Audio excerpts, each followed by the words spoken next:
ஓம் நமோ பகவதே வாசுதேவாய. ஓம் நமோ பகவதே வாசுதேவாய. ஓம் நமோ பகவதே வாசுதேவாய. நாராயணம் நமஸ்கிருத்யம் நரம் செய்வ நரோத்தமம் தேவீம் சரஸ்வதிம் வியாசம் ததோ ஜெயோதிர் நஷ்டப்ராஷபத்ரஷ் நித்யம் பாகவத சேவியா பகவதி உத்தம ஸ்லோகே பக்திர்வாதின சிம்ஹம் கரோதி வாசான பங்கும் லங்காயதே ஹிரிம் யத்கிருபாதமஹம் வந்தே ஸ்ரீகுரு दीनतारिणं परमानन्दमाधुर्य चैतन्येश्वरम् ओम अज्ञानतिमिरान्धस्य ज्ञानगणशलाकया चक्षुरुन्मीलितं येन तस्मै श्रीगुरुवे नमः। नमो श्रीमते कृष्ण प्रसाद बदला श्रीमती जय पताका स्वामी दिनम नमो आचार्य नित्य नवतमता नगर राम तारिणी नमो विष्णुपदाय कृष्ण प्रसाद बदला श्रीमती भक्ति वेदांत स्वामी दिनम नमस्ते सरस्वती देवी गौरवाणी प्रचारिणी निर्विशेष शून्यवदे भाषते देशधारिणे जय श्री कृष्ण चैतन्य प्रभु नित्यानंद श्री अद्वैत गदाधर श्रीवासादि गौर भक्तवृंद हरे कृष्ण कृष्ण कृष्ण हरे हरे हरे राम राम राम हरे हरे हरे कृष्णा। ஸோ நம்ம வந்து இவ்வளோ நேரம் என்ன பார்த்தோம், ஒரு பெரிய லிஸ்ட் பார்த்தோம். ஏன்னா அவ்வளோ பேரையும் வந்து மகாலட்சுமி ரிஜெக்ட் பண்ணிட்டாங்க. ஸோ இதை வந்து கொஞ்சம் பேர் மட்டும் என்னென்ன ரீசன்காக ரிஜெக்ட் பண்ணாங்க அப்படின்னுட்டு சொல்லப்படுறது. சரி, வந்து ரொம்ப நல்லா தவம் பண்ணக்கூடியவர். ஆனா அவருக்கு கோபம் கொஞ்சம் அதிகமா இருக்கும். யாரு? துர்வாசர். ஸோ இவருக்கு வந்து ஞானம் அதிகமாக இருக்கு, ஆனா பௌதிக பற்றுதல் அதிகமா இருக்கு. யாரு? பிரகஸ்பதி. அதே போல இவர் வந்து சிறந்தவர் தான், சிறந்த புருஷர் தான், ஆனா அவருக்கு காமம் அதிகமாக இருக்கு. யாரு? பிரம்மனை போல. இவர் வந்து ஒரு சிறந்த மனிதர், எல்லாரையும் கட்டுப்படுத்தக்கூடியவர் தான், ஆனா அவர் வந்து இன்னொருத்தரை எதிர்பார்த்து நம்பி இருக்காரு. இப்ப ஏன்னா நம்மெல்லாம் வந்து டிபெண்ட், ஆனா பகவான் ஒருத்தர் தானே இண்டிபெண்ட் இல்லையா? ஸோ அது போல மற்றவங்களை நம்பி வாழக்கூடியவர் யாரு? இந்திரனை போல. ஸோ அடுத்து நீங்க பாத்தீங்க அப்படின்னா இவங்க வந்து தர்ம பிரகாரம் இருப்பாங்க, ஆனா அனைத்து ஜீவராசிகளையும் சமமா பார்க்கக்கூடிய மனநிலை இவர்கிட்ட இல்லை. யாரு? சுக்கராச்சாரியாரை போல. அதே போல அதாவது தேவர்கள், மனிதர்கள் அனைவருக்கும் வந்து தான தர்மங்கள், யாக யக்னங்கள் இதெல்லாம் வந்து பர்ஃபெக்டா பண்ணுவாரு, செய்வாரு. ஆனா அவருக்கு வந்து முக்தியில் எந்த ஒரு ஈடுபாடும் கிடையாது. யாரு? தக்ஷனை போல. ஓகேங்களா? இவங்க வந்து ரொம்ப பலசாலி தான், ஆனால் அவங்க வந்து நித்திய கால சக்தி அவங்களால வந்து அதுல இருந்து விடுபடவே முடியாது. யாரு? சும்பா நிசும்பா. ஓகே. ஸோ அதே போல இது போல, ஏன்னா இதுக்கு முன்னாடி நம்ம வந்து ரெக்கார்டிங்க்கு முன்னாடியே பார்த்தோம், ஒரு பெரிய லிஸ்ட் இல்லையா? ஸோ அவ்வளோ பெரிய லிஸ்ட்ல அவங்களுக்கு வந்து யாருமே பிடிக்கல. பலி மகாராஜருடைய 100 குழந்தைகள் ஆகட்டும், இந்த பக்கம் வந்து அஸ்வினி குமாரர்கள், இந்த பக்கம் வந்து மருத்துக்கள் 49 மருத்துக்கள், அஷ்டவசுக்கள், நவகிரகங்கள், யமனாக யாரையுமே பிடிக்கல. 12 ஆதித்யர்கள், 11 ருத்ரர்கள், யாரையுமே பிடிக்கல. ஏன்னா எல்லார்கிட்டையும் ஏதாவது ஒரு குறை இருந்துட்டே இருந்தது. அதாவது எல்லா குணங்கள்ல ஒரு குணம் கொஞ்சம் நல்லா இருக்கு, மற்ற குணம் நல்லா இல்லை. ஸோ அது போல எல்லார்கிட்டையும் ஒவ்வொரு குறைகளை அவங்க வந்து பார்த்தாங்க. அப்படியே பார்த்துட்டே வராங்க. ஆனா யார்கிட்டயுமே வந்து பூரணமா எல்லா குணமும் கிடையாது அப்படின்னு யோசிக்கும்போது கடைசியா தான் யாரை பார்க்கறாங்க? இந்த அனைத்திலும் சிரேஷ்டமான, அதாவது ஐஸ்வர்யங்கள் 6 ஐஸ்வர்யங்களும் பூரணமாக கொண்டவர். ஏன்னா நீங்க பாத்தீங்கன்னா பாருங்க, பலம் இருக்கு இவங்க கிட்ட, தான தர்மம் பண்றது இவங்க. அதே போல இவங்க பாருங்க, 4 குமாரர்கள் விட்டுட்டேன். ஸோ அவங்க பாருங்க 3 குணங்கள், பௌதிக குணங்கள்ல இருந்து விடுபட்டவங்க தான். ஆனா அவங்க கிட்ட அந்த கருணையோ அதெல்லாம் இல்லை. யாரும் குமாரர்கள் கிட்ட.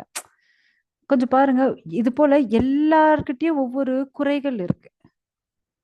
அதே போல இப்ப பாருங்க, பலி மகாராஜுக்கு வந்து நீண்ட ஆயுள் இருக்கு, ஆனா அவர் வந்து வாழக்கூடிய இடம், நல்ல தொடர்பு அதெல்லாம் இருக்கான்னா கிடையாது பலி மகாராஜ். ஸோ அவரை ரிஜெக்ட் பண்ணியாச்சு.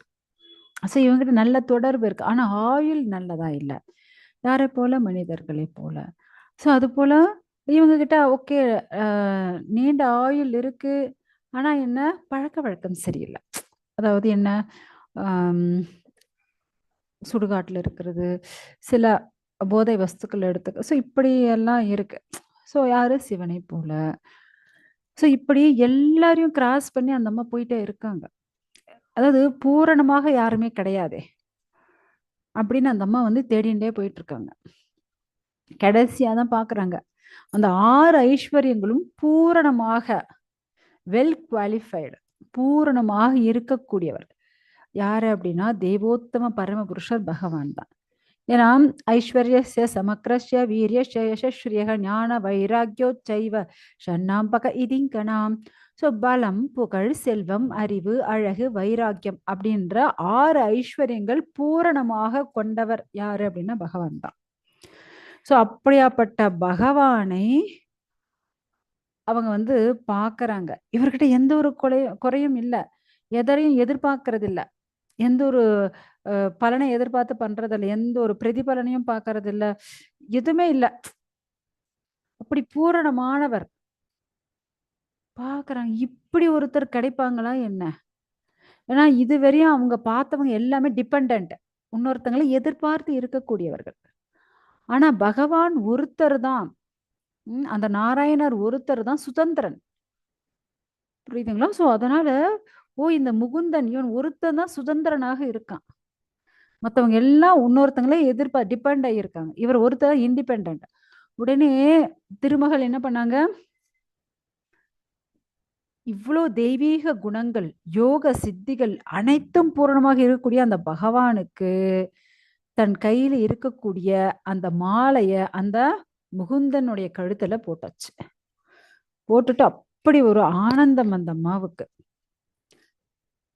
ஏன்னா, அதாவது அந்த மகாலட்சுமி எப்படி இருக்காங்க அப்படின்னா, இப்பதான் பூத்த தாமரை போல இருக்காங்களாம் அவங்க. இப்ப பூத்த ஃப்ரெஷ் தாமரை போல அவ்வளவு அழகாக இருக்காங்க. ஆக்சுவலா அவங்க கையில வச்சுட்டு இருந்த அந்த தாமரை மாலையும் எப்படி இருக்கு அப்படின்னா, அதுல அப்படியே தேன் சொட்ட சொட்ட இருக்கு. அங்க வந்து அந்த தேனீக்கள் வந்து சுத்தின்னு இருக்கு. ஸோ அப்படி அந்த பெருமாளுடைய கழுத்துல அவங்க மாலைய போட்டுட்டு, அந்த பெருமாளுடைய மார்புல இவங்க வந்து தஞ்சம் புகுந்தாச்சு. ஏன்னா அவங்களுக்கு வந்து ரொம்ப அ அப்படியே பெருமாள பார்த்த உடனே அவங்களுக்கு முகம் ஃபுல்லா ஒரே வெட்கமா இருக்கு. ஒரே வெட்கமா புன்சிரிப்போட அப்படி ஒரு ஆனந்தத்த அவங்க வந்து அடையறாங்க. ஏன்னா சாக்ஷாத் முழுமுதற் கடவுளான பகவான் இந்த 3 உலகத்திற்கும் தந்தையானவர். இல்லையா? ஸோ அவருடைய மார்புல போயி செல்வத்தின் அதிபதியான மகாலட்சுமி வசிக்க ஆரம்பிச்சுட்டாங்க. அந்த சாக்ஷாத் மகாலட்சுமி அந்த சந்தோஷத்துல இப்ப எல்லாருக்கும் அனுகூலத்தையும், கருணையும் குடுக்குறாங்க. ஏன்னா சாக்ஷாத் அ திருமால் கையிலேயே இவங்க வந்து போயாச்சு இல்லையா? அதனால அந்த சந்தோஷத்துல எல்லாருக்கும் ஆசீர்வாதம் குடுத்துட்டு இருக்காங்க. ஏன்னா இந்த 3 உலகத்திலும் யாருக்கு எந்த ஐஸ்வர்யம் வேணும்னாலும் நம்ம வந்து யார்கிட்ட கேட்கணும்? மகாலட்சுமிட்ட தான் கேட்கணும். ஏன்னா ஐஸ்வர்யத்தின் அதிபதியே அவங்க தான். ஸோ இப்படி இவங்க 2 பேருக்கும் திருமணம் நடந்துடுச்சு. இந்த திருமணத்த பார்த்த உடனே அங்க இருக்கக்கூடிய கந்தர்வர்கள், சாரணலோக வாசிகள், ஸோ அங்க இருக்கக்கூடிய அனைவரும் என்ன பண்றாங்க அப்படின்னா, எல்லாரும் அவங்க அவங்க வாத்தியங்கள வாசிக்கிறாங்க. சங்குகள், ஊது கொம்புகள், மத்தளங்கள் அப்படி நெறைய வாத்திய கருவிகள வந்து அவங்க வந்து வாசிச்சுட்டு இருக்காங்க.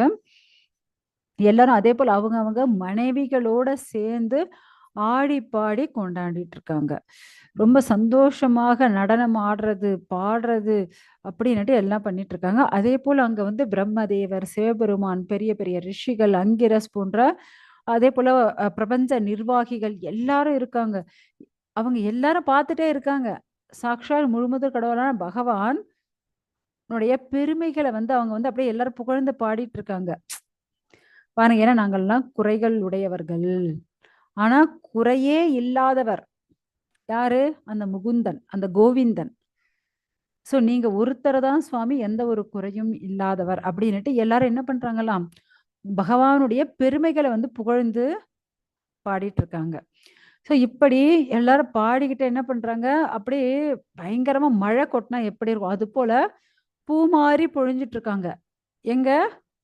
நாராயணர் மேலேயும் மகாலட்சுமி மேலேயும். இப்படி எல்லா தேவர்களும் எல்லா பிரஜாபதிகளும் எல்லாரையும் மகாலட்சுமி அந்த சந்தோஷத்துல எல்லாரையும் தன்னுடைய பார்வையாலே ஆசீர்வாதம் பண்ணிட்டு இருக்காங்களாம். எல்லாம் அவங்க சந்ததிகள் எல்லாருக்கும் நல்லதா நடக்கட்டும் அப்படின்னுட்டு தன்னுடைய திருப்பார்வையை எல்லாருக்கும் என்ன பண்றாங்களா, ஆசீர்வாதம் பண்ணிட்டு இருக்காங்க. ஏன்னா மகாலட்சுமிக்கு அவ்வளவு ஒரு நன்னடத்தை தெய்வீக குணங்கள் அனைத்தும் பூரணமாக கொண்டவங்க. சோ இப்படி அப்படி ஒரு ஆனந்தமா இருக்கு. ஆனா இப்ப பாருங்க, இவ்வளவு பேரையும் கிராஸ் பண்ணி வந்தாங்க இல்லையா? ஆனால் யாரும் என்ன பண்ணல, கோச்சுக்கல. தேவர்கள் யாரும் கோச்சுக்கல. ஹரே கிருஷ்ணா. சோ இப்ப எல்லாரும் வந்து தேவர்கள்ல சந்தோஷப்படுறாங்க. பரவாயில்ல, ஏன்னா என்னை விட நாராயணர் சிறந்தவர். அதனால மகாலட்சுமி அவங்கள திருமணம் செஞ்சது பர்ஃபெக்ட் தான். அதாவது நல்லா சூஸ் பண்ணியிருக்காங்க அப்படின்னு யோசிப்பாங்க. ஆனா அசுரர்கள் அப்படி யோசிப்பாங்களா அப்படின்னா கிடையாது. ஏன்னா அசுரர்களுடைய மனநிலை அப்படி இருக்கவே இருக்காது. ஏன்னா தான் சிறந்தவன் அப்படின்னு தான் அவங்க வந்து யோசிப்பாங்க. அதே போல இப்ப அசுரர்கள் என்ன நினைக்கிறாங்க அப்படின்னா, என்னடா இது, திருமகள் வந்து நம்மள அலட்சியப்படுத்திட்டு போயிட்டாங்களே, நம்மள வேண்டான்னு நம்மகிட்ட குறை இருக்குன்னு சொல்லிட்டு போயிட்டாங்களே அப்படின்னுட்டு அங்க இருந்த அசுரர்கள் ராட்சசர்கள் எல்லாருக்குமே என்ன, ரொம்ப கோபமா வருது. நம்ம அவ்வளவு தாழ்த்தப்பட்டுட்டோமோ அப்படின்னுட்டு அதாவது இவங்களை அவமானப்படுத்துறதா அவங்க நினைச்சுக்கிறாங்க. அதாவது என்னவோ ஏமாற்றமும் அவமானமும் வந்ததா அவங்க வந்து யோசிச்சுட்டு இருக்காங்க. ஆக்சுவலா அங்க பாருங்க எவ்வளவு அழகா எல்லா தேவர்களும் வந்து எவ்வளவு சந்தோஷமா டான்ஸ் ஆடி பாடி எல்லாரும் புகழ்ந்து நாராயணனுடைய புகழ்ந்துட்டு இருந்தாங்க. ஏன்னா பிரம்மா சிவன் அனைத்து தேவர்கள் அனைத்து ரிஷிகள் உலக நிர்வாகிகள் எல்லாரையும் புகழ்ந்துதான் பாடிட்டு இருந்தாங்க. ஏன்னா பகவானுக்கு 6 ஐஸ்வர்யங்கள் பூரணமானவர், ஏன்னா எங்ககிட்ட இந்த குறை இருக்கு அப்படின்னுட்டு நினைச்சுட்டு எல்லாரும் வந்து பெருமாள் வந்து புகழ்ந்து பண்ண. ஆனா அசுரர்களால அதை பண்ண முடியல. அவங்க வந்து மகாலட்சுமி தன்னை அவமானப்படுத்தினதாக நினைச்சுக்கிறாங்க. ஓ, அவங்க என்னை வந்து அலட்சியப்படுத்திட்டாங்களே அப்படின்னு தான் யோசிக்கிறாங்க. ஸோ அதுக்கப்புறம் வந்து அவங்க திரும்பவும் பார்க்கடலை வந்து கடையிறாங்க. ஸோ அப்படி கடையும் போது என்ன ஆகுது அப்படின்னா, ரொம்ப அழகான ஒரு பெண் வராள். அவங்க பேர் என்ன அப்படின்னா வாருணி அப்படின்னுட்டு. ஸோ அவங்க எப்படி இருக்காங்க அப்படின்னா, தாமரை கண்களை ஒத்தவள். அவ்வளவு அழகான தாமரை கண்கள். உம் அதே போல அவளுடைய அழகு அப்படி ஒரு பேரழகு வாய்ந்தவளாக இருக்கிறாள். ஸோ ஆக்சுவலா இவங்க யாரு அப்படின்னா, அதாவது இந்த மதுன்னு சொல்லுவாங்க இல்லையா, குடிக்கிறது, ஸோ ஆல்கோஹால். ஸோ அதுக்கு தலைவி இந்த அம்மா தான். ஸோ அவங்க வராங்க. உடனே பலி மகாராஜ் என்ன சொல்றாரு, ஏன்னா அசுரர்களுக்கு குடிக்கிறது இந்த ஆல்கஹால் மது எல்லாம் ரொம்ப அதிகம் தேவை இல்லையா? ஸோ இப்படி ஒரு அழகான இந்த இளம் பெண்ணை வந்து நாங்க எடுத்துக்கிறோம், எங்களுக்கு தான் வேணும் அப்படின்னு சொல்லியாச்சு. பெரும்பாலும் சரி ஓகே எடுத்துக்கோங்க அப்படின்னுயாச்சு. ஸோ அதனால வாருணியை யார் எடுத்துட்டது, அசுரர்கள் எடுத்துட்டாங்க. அதுக்கப்புறம் வந்து கஷ்யபருடைய பசங்க அசுரர்களும் தேவர்களும் இப்படி பார்க்கடலை வந்து கடைஞ்சிட்டு இருக்காங்க. அப்படி கடைஞ்சிட்டு இருக்கும்போது அதி அற்புதமான ஒருத்தர் வந்து அதுல இருந்து வெளியே வர்றாரு.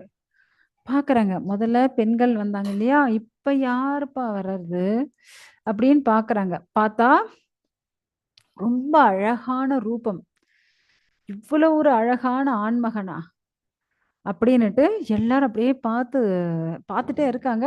அவ்வளோ பலம் பொருந்திய தேகம். அவருடைய கரங்கள் கையெல்லாம் ரொம்ப நீண்டு நீண்டு இருக்கு, ரொம்ப பருத்து ரொம்ப ஸ்ட்ராங்கான பாடியா இருக்கு. அதே போல அவருடைய கழுத்துல வந்து அவ்வளவு அழகான கழுத்து, சங்கு போல அழகான கழுத்து இருக்கு. அவருடைய கண்கள் தாமரை போன்ற அழகான கண்கள். வர்ணம் எப்படி இருக்கு அப்படின்னா கருநீல நிறத்துல இருக்கார். ரொம்ப இளமையானவரா இருக்காரு. மலர் மாலையெல்லாம் போட்டு இருக்காரு. உடம்பெல்லாம் வந்து அவ்வளவு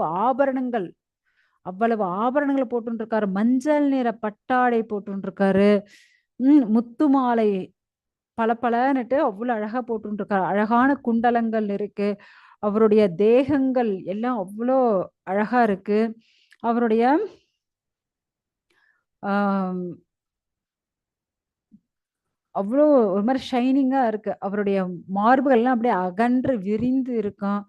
உடம்பெல்லாம் அவ்வளவு தேக அம்சங்களோட இருக்காரு.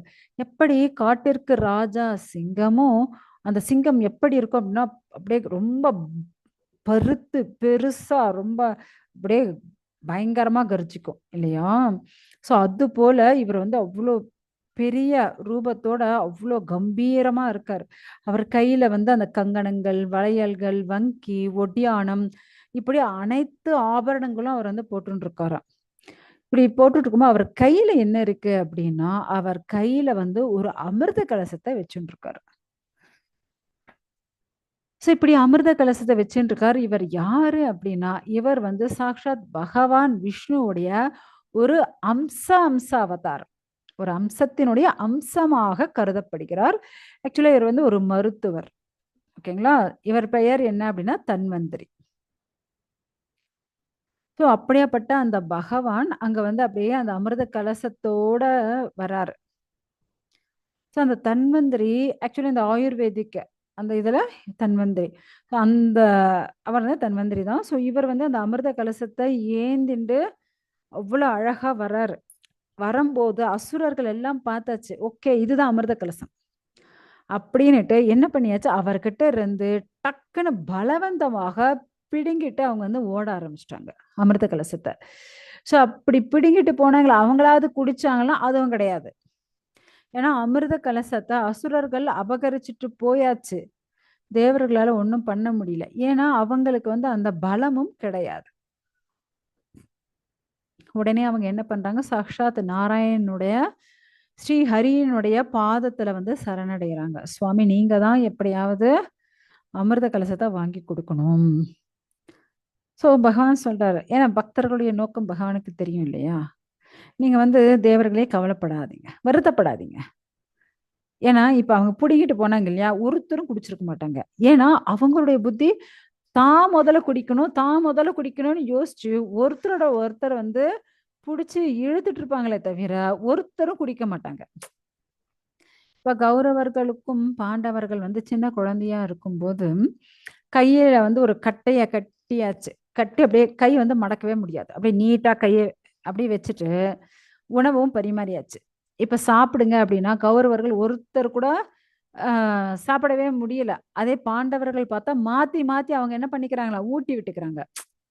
ஸோ இவங்க அவருக்கு ஊட்டி, அவர் இவங்களுக்கு ஊட்டி, இப்படி மாத்தி, மாத்தி ஊட்டிக்கிறாங்க. ஸோ அதனால அவங்க வயிறு வந்து ரொம்பிடுச்சு. ஸோ இப்ப புரியுதுங்களா? தேவர்களுடைய மனசு எப்படின்னா, மத்தவங்களுக்கு கொடுக்கிற மனசாக இருக்கும். ஆனா அசுர குணம் படைத்தவர்களுக்கு தான் சாப்பிடணும்னு தான் யோசிப்பாங்களே தவிர, மத்தவங்களுக்கு குடுக்கணுன்ற அந்த எண்ணம் வரவே வராது. ஸோ அதுபோல இங்க வந்து இந்த அமிர்தத்த அவங்க புடுங்கிட்டு போய் அங்க பயங்கரமா சண்டை தான் போட்டுட்டு இருக்காங்க. பயங்கர சச்சரவு. அசுரர்கள் இத நான் தான் ஃபர்ஸ்ட் குடிக்கணும். நான் தான் ஃபர்ஸ்ட் குடிக்கணும். ஒருத்தர் கையில இருந்து ஒருத்தர் கைக்கு மாறி, மாறி போயிட்டே இருக்கே தவிர, நீ ஃபர்ஸ்ட் குடிக்கடான்னு உன்ன அவங்கிட்ட இருந்து இவன் புடுங்குறது. இவங்கிட்ட இருந்து அவன் புடுங்குறது. இப்படிதான் போயிட்டு இருக்கு. ஸோ தேவர்கள் வந்து இவங்க போடுற சண்டையில நம்ம நடுவுல போகவே முடியாது. என்ன பண்ண முடியும்? அப்படின்னு கம்முன்னு நின்னுட்டு பார்த்துட்டு இருக்காங்க. ஏன்னா எப்படின்னாலும் நாராயணன் சொல்லியாச்சு இல்லையா? நான் வாங்கி குடுப்பேன் கவலைப்படாதீங்க அப்படின்னுட்டு. ஏன்னா தேவர்களுடைய பாகத்தையாவது அவங்க குடுக்கணும்ல. அதையும் குடுக்காம, அவங்களும் குடிக்காம, இப்படி சண்டை போட்டுட்டு இருக்காங்க. இந்த சக்தி வாய்ந்த அசுரர்கள். ஸோ அந்த நேரத்துல யார் வராங்க அப்படின்னா, ரொம்ப அழகான பகவான் விஷ்ணுவுடைய ஒரு ரூபம். மிக, மிக, மிக அழகான ரூபம். பெண் உருவம். அவங்க தான் யாரு அப்படின்னா, மோகினி மூர்த்தி. ஸோ அந்த மோகினி தேவி வராங்க. ஆக்சுவலா மகாலட்சுமிய பார்த்து எல்லாரும் எப்படி மயங்குனாங்களோ, அத விட 1000 மடங்கு இவங்க பேரழகு வாய்ந்தவர்களாக இருக்காங்க. எல்லாரும் அப்படி பிரமிச்சு போயாச்சு. இப்படி ஒரு பேரழகா? இப்படி ஒரு அழகா? இத யாரும் பார்த்ததே கிடையாதே! ம். இப்படி ஒரு அழகோட ஒருத்தங்க இருக்க முடியுமா என்ன? அப்படின்னுட்டு எல்லாரும் அப்படியே யோசிக்கிறாங்க. ஸோ அனைத்து பெண்களே என்ன பண்றாங்களா? வெட்கப்படுறாங்க. ஐய்யய்யோ! இவங்க என்ன இவ்ளோ அழகா இருக்காங்க. நாமெல்லாம் இவங்க எதிர்ல ஒண்ணுமே இல்ல. அப்படின்ற அளவுக்கு இவங்க வந்து ரொம்ப பேரழகு வாய்ந்தவங்களா இருக்காங்க. யாரு? மோகினி. ஸோ அவங்கள பார்க்கும்போது எல்லாருக்கும் அப்படி ஒரு சந்தோஷம். அவங்களுடைய நிறம் அப்படி ஒரு அ கருநீல நிறமாக இருக்கு. அவங்களுடைய உடம்பு பாகங்கள், அங்கங்கள் எல்லாம் அவ்வளவு அழகாக இருக்கு. அவங்களுடைய காதுகள் அலங்கரிக்கப்பட்ட காது அணிகள் ஆகட்டும், அப்படியே வந்து அந்த காதணிகள் வந்து அப்படியே கன்னத்துல வந்து அப்படியே தடவிண்டு போறதாம். அதேபோல அவங்களுடைய அழகான மூக்கு, அழகான கண்கள், அந்த இளமையான முகம், கன்னங்கள் அவ்வளவு அழகாக இருக்கு. அவங்களுடைய மார்பகங்கள் ஆகட்டும், அவங்களுடைய மெலிந்த இழையாகட்டும், இப்படி ஆக்சுவலா அவங்களுடைய உடம்புல இருந்து அவ்வளவு ஒரு நறுமணம் வருதாம். ஸோ இதனால கவரப்பட்ட தேனீக்கள், தேனீக்கள் என்ன நினைக்குது அப்படின்னா, ஓ! இங்க ஏதோ அ மலர் இருக்கு அப்படின்னுட்டு ஓடி வருதாம். வந்து பார்த்தா அங்க அந்த மோகினி மேல அப்படி ஒரு நல்ல நறுமணம். ஸோ அங்க வந்து அந்த தேனீக்களால ரீங்காரம் பண்ணிட்டு இருக்கு. ஏன்னா அவங்களுடைய அந்த கண்கள் அப்படி ஆக்கர்ஷணம். அப்படியே அந்த கண்ணுல அப்படியே பார்த்துட்டே இருக்கணும். அவங்க முகத்துல இருந்து இப்படி நம்மளால கண்ண எடுக்கவே முடியல. இன்னொரு பக்கம் திருப்பவே முடியலையாம். அப்படி ஒரு அழகு. அவங்களுடைய அழகான அந்த கூந்தல். ம். அந்த கூந்தல்ல மல்லிகை பூ எல்லாம் சாரம். அழகான மல்லிகை பூ போட்டுட்ருக்காங்க. ஸோ அதேபோல கைகள்ல வந்து அழகான வளையல்கள், வங்கிகள், அ ஒட்டியாணங்கள், ம். இப்படி வந்து அவங்களுடைய உடம்பு வந்து ரொம்ப அழகான அ இருக்கு. அதேபோல ஒரு சுத்தமான புடவையால அழகாக அலங்கரிக்கப்பட்டிருக்கு. அவங்களுடைய ஒவ்வொரு அங்கங்களும் அப்படி வசீகரிக்கப்படுது எல்லாராலயும். ஸோ அதேபோல அவங்களுடைய அந்த கால்கள், அந்த கொலுசு ஏன்னா அந்த கால்கள்ல வந்து அழகான அந்த கொலுசுகள், எந்த பக்கம் பார்த்தாலும் ஜல்லு ஜல்லுன்னுட்டு அப்படி ஒரு சத்தத்தோட, அந்த புன்னகை பூத்த முகத்தோட, அசுரர்கள் வந்து எல்லாரும் அப்படியே ஸ்தம்பிச்சு நின்னுட்டாங்க. ஆக்சுவலா மோகினி மூர்த்தியுடைய அந்த புருவத்தின் அசைவுல எல்லாரும் அப்படியே மயங்கி போய் நிக்கிறாங்களாம். அசுரர்களுடைய காம எல்லாரும் வந்து காம ஆசையில முழுகியாச்சு. எல்லாருக்குமே இப்ப அதெல்லாம் எது வேணும்? யாருக்குமே இப்ப அந்த அமிர்த கலசம் தேவையில்ல. எல்லாருக்கும் இப்ப மோகினி மூர்த்தி தான் தேவை. அப்படின்னுட்டு எல்லாரும் இப்ப மோகினி மூர்த்தியே பார்த்துட்டு இருக்காங்க. இதோட நமக்கு இந்த 8வது அத்தியாயம் முடியுது. ஸோ இதனுடைய தொடர்ச்சியா நம்ம 9வது அத்தியாயத்தை அடுத்த கிளாஸ்ல பார்க்கலாம். ஓகேங்களா? ஹரே கிருஷ்ணா. ஏதாவது சந்தேகம் இருந்தால் கேட்கலாம். மகிழ்ச்சி.